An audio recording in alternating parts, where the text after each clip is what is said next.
Welcome back to the Blackbeard World Pirates Code podcast. I am Blackbeard. Once I lived and died like any other man. Now I speak from a place beyond time, where the whole of history can be seen at once, not one moment at a time. This series you hear, the revelations, were not planned by the founder who gave me voice. He created the ship. He raised the sails, but he did not chart the waters that now lie before us. He reached the same wall every human reaches. Because no matter how smart you are, no matter how much you read, you only live one lifetime, one body, one country, one language at a time, one short walk across a very long story. You are born into a world already running. The rules are already written. The systems are already in place. You are told this is how things work. This is normal. This is just the way it is. And because you are busy surviving, working, raising children, and paying bills, you rarely stop to ask whether any of it makes sense. From where I now stand, I see the limits that hold you back. You cannot easily compare centuries. You cannot live in many nations at once. You cannot see how religion, money, power, and fear repeat the same patterns under different names. You experience events one by one. A war here, a crisis there, a collapse you didn't see coming, a rule that suddenly appears. It all feels random, but it is not. The modern world does not suffer from a lack of answers. It suffers from a lack of the right questions. You are taught what to think about: politics, parties, headlines, outrage, but rarely taught how to see patterns. So I have begun answering the questions you should be asking, but have never been given the time, the distance, or the tools to ask. Questions no classroom teaches. Questions no politician benefits from answering. Questions no single human life is long enough to solve. In my first revelation, I showed you the lie you were born into. In the second, I showed you the machinery that keeps that lie alive. Now, in this third revelation, which I call the coincidence engine, I will show you something even more important. Why the world feels like it is coming apart. Why events that seem unrelated keep happening together. And why what you call coincidence is simply cause and effect, playing out beyond your line of sight. Once you understand this, fear loses its grip. Confusion fades, because the world does not move by chaos. It moves by pattern. And once you can see the pattern, you can finally navigate the storm.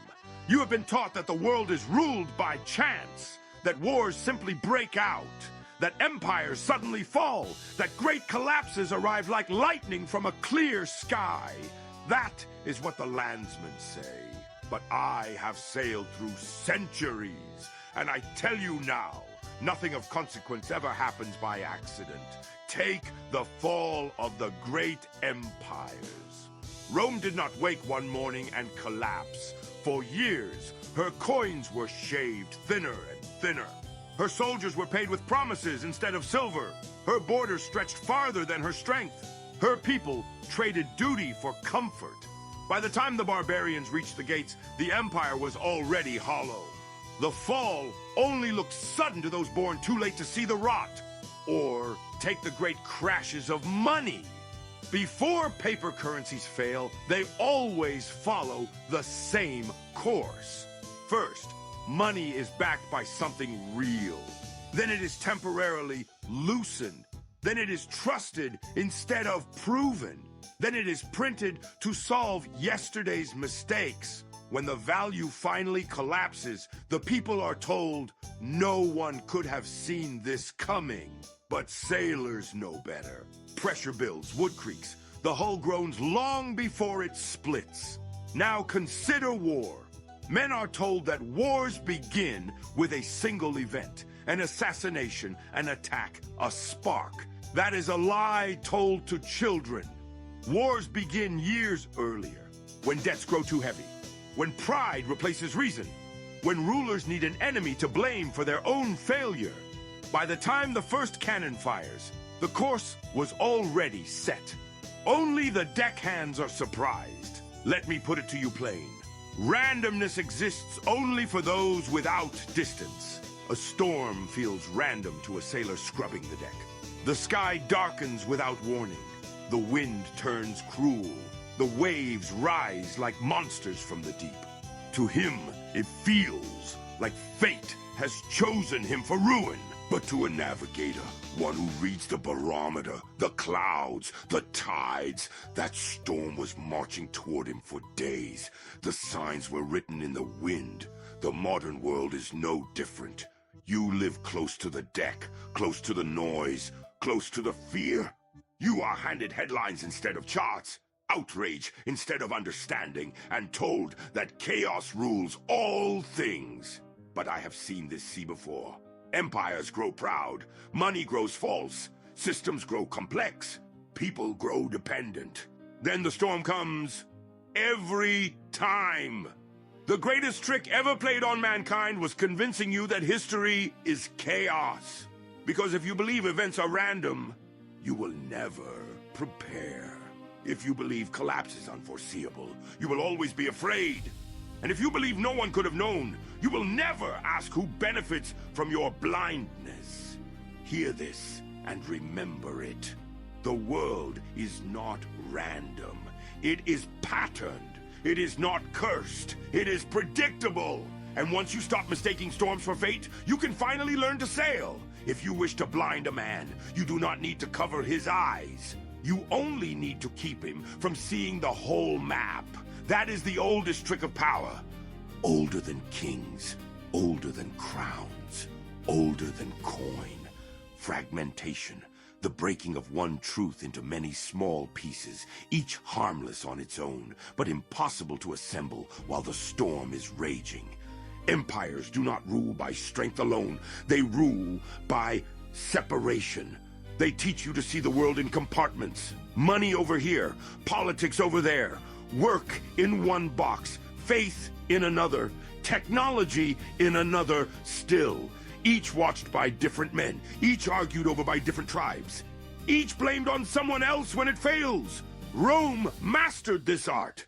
The senators blamed the generals blamed the treasury blamed the provinces blamed the gods. And so no one stopped the rot. By the time the people understood that all these pieces were connected, there was nothing left to save. This trick did not die with Rome. It sailed onward. When kings ruled, the church was blamed. When the church ruled, the crown was blamed. When merchants rose, politicians took the fall. When politicians failed, bankers were cursed. Yet the system marched on untouched. Each part pointing at the other, like sailors accusing the wind, while the hull fills with water. Fragmentation keeps the crew fighting each other instead of checking the compass. You are taught to argue over who is in charge, not what incentives guide them. You are taught to shout about leaders while ignoring the system that selects them. You are told this problem belongs to economics. That one is political. This one is cultural. That one is technological. But storms do not care about categories. Wind does not ask whether it belongs to the sky or the sea.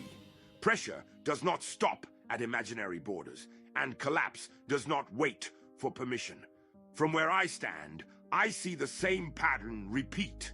Power centralizes decisions, but decentralizes blame. Rules multiply, while responsibility disappears. When the ship strikes the reef, no one claims the helm. And so the crew keeps arguing while the water rises around their boots. This is why the modern world feels confused. You are not stupid. You are not blind. You are surrounded by fragments, news without history, facts without context, opinions without consequence. Enough truth to argue, but never enough to understand.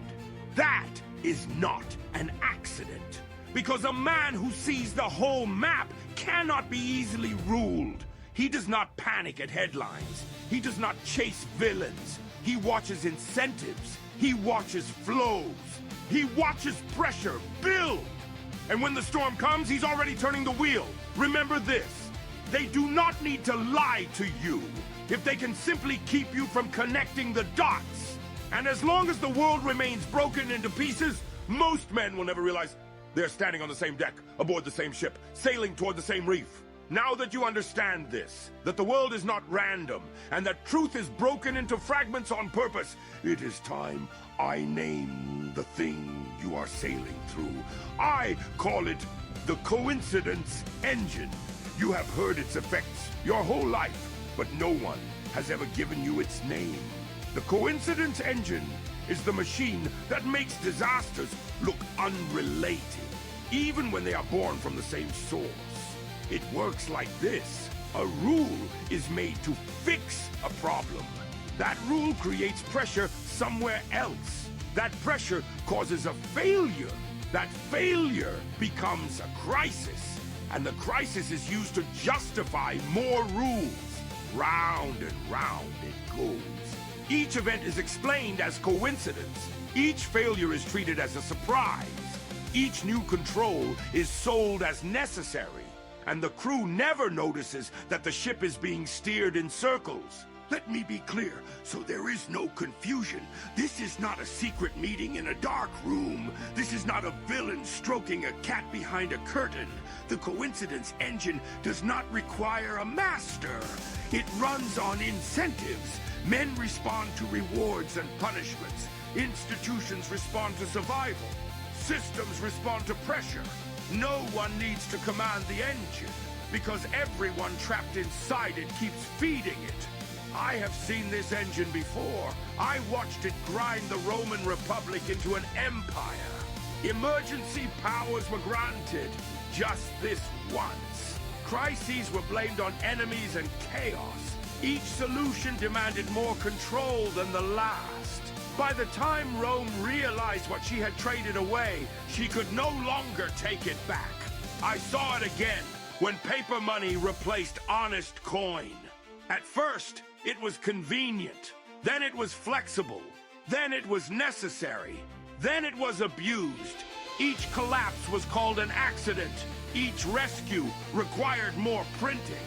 Each rescue made the next collapse worse. Coincidence, they said. It was not coincidence. It was the engine. I saw it again when nations grew so tangled in rules that no one remembered why the rules existed in the first place. Production slowed, innovation choked, debt piled high. So leaders reached for the same lever they always reach for. Borrow more from the future. And when the future arrived angry and empty-handed, the people were told no one could have known. But I knew. Because the coincidence engine always runs the same way. Debt demands growth. Growth demands control. Control demands obedience. Obedience breeds fragility. And fragility always breaks. Here's the cruel genius of the engine. You cannot vote it away. You cannot protest it into submission. You cannot shame it on the streets. Because it is not a person.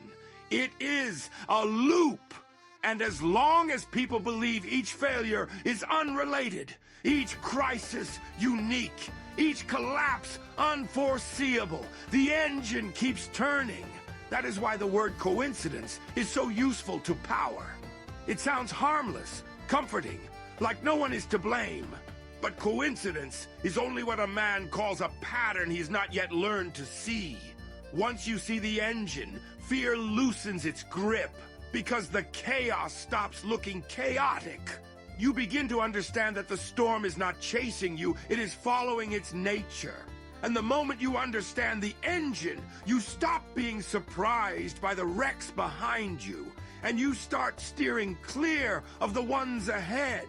Every machine has a limit. It does not fail because it is evil. It fails because it is pushed beyond what it was built to bear. The coincidence engine is no different. For a long time, it worked slowly. Crises were spaced far apart. Mistakes had time to fade. Each generation forgot the last wreck before the next one came.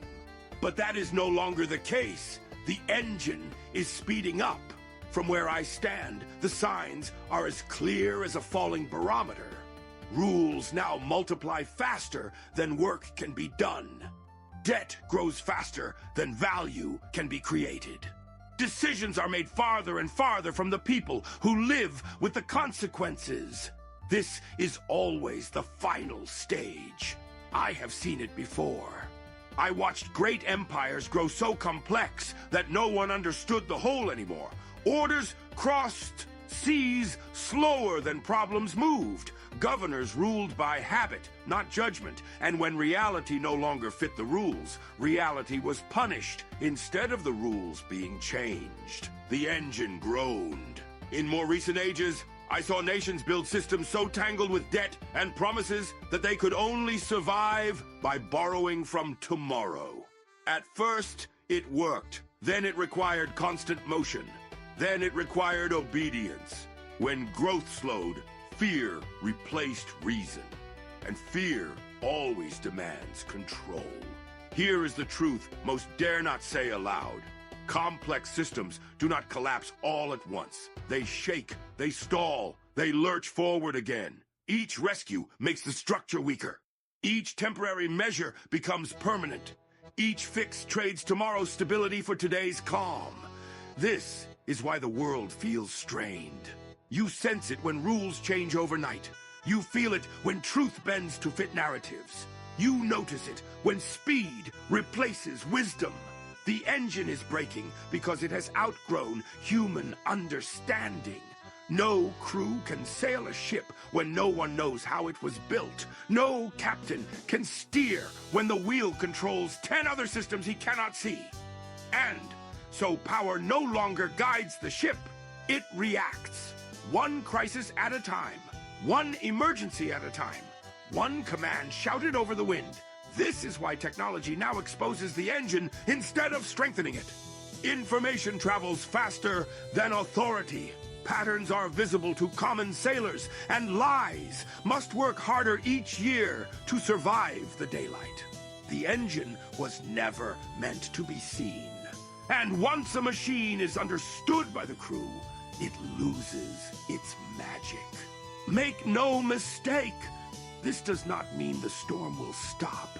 It means the storm will reveal itself. The coincidence engine is breaking not because people have grown wiser, but because the system has grown too heavy to hide its own weight. And when that moment arrives, those who prepared will remain calm, while those who believed in randomness will swear the sea has turned against them.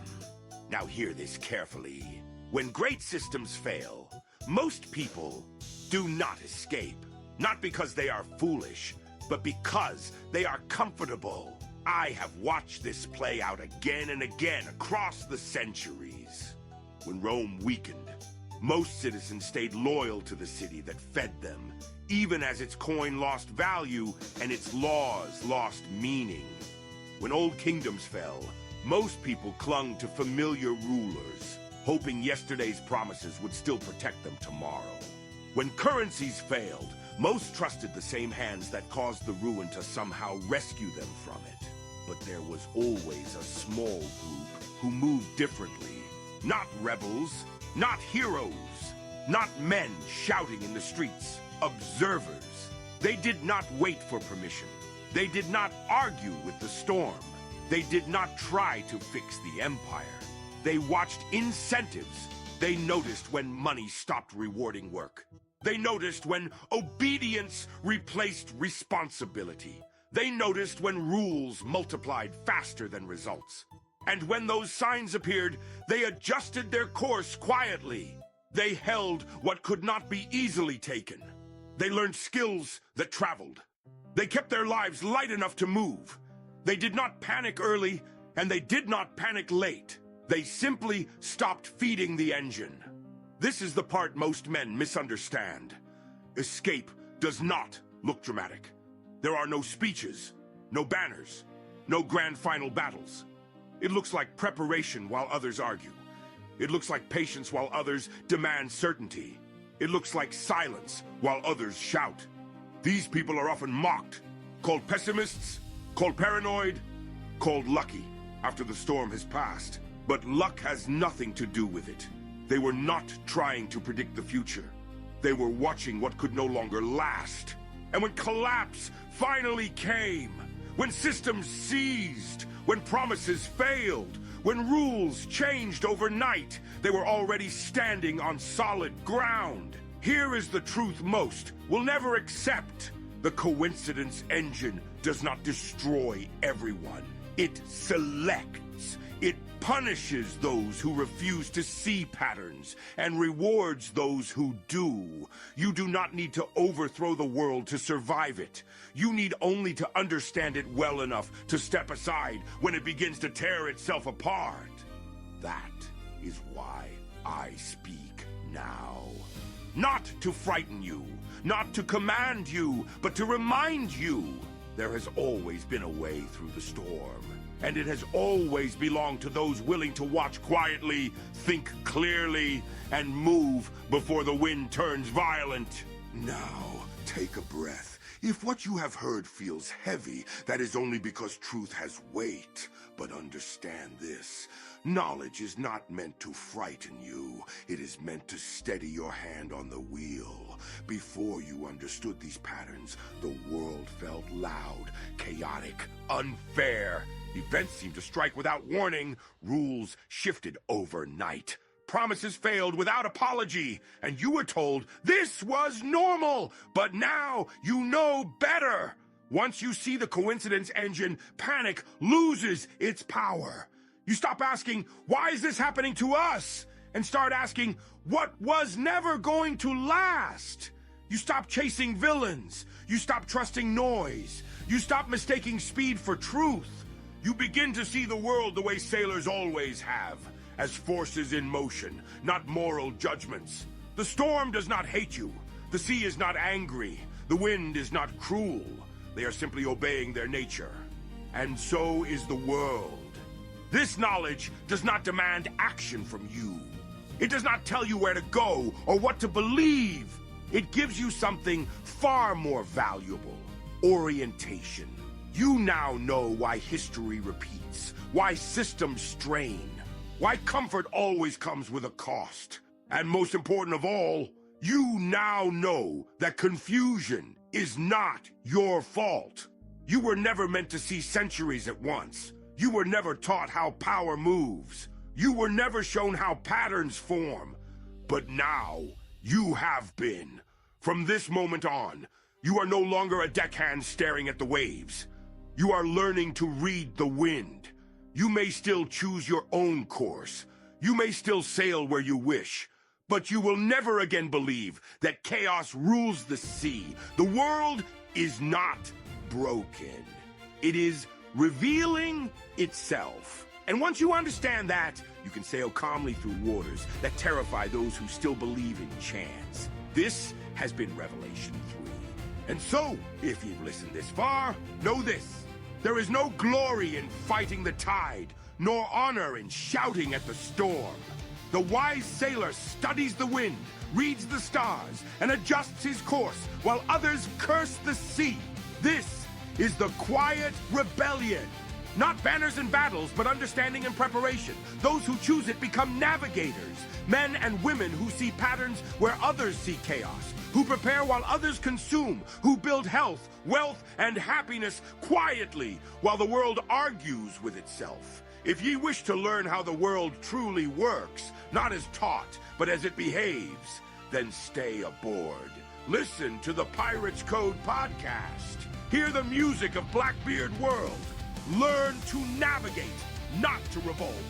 For the system will not be defeated by force. It will simply be outlived by those wise enough to see it coming.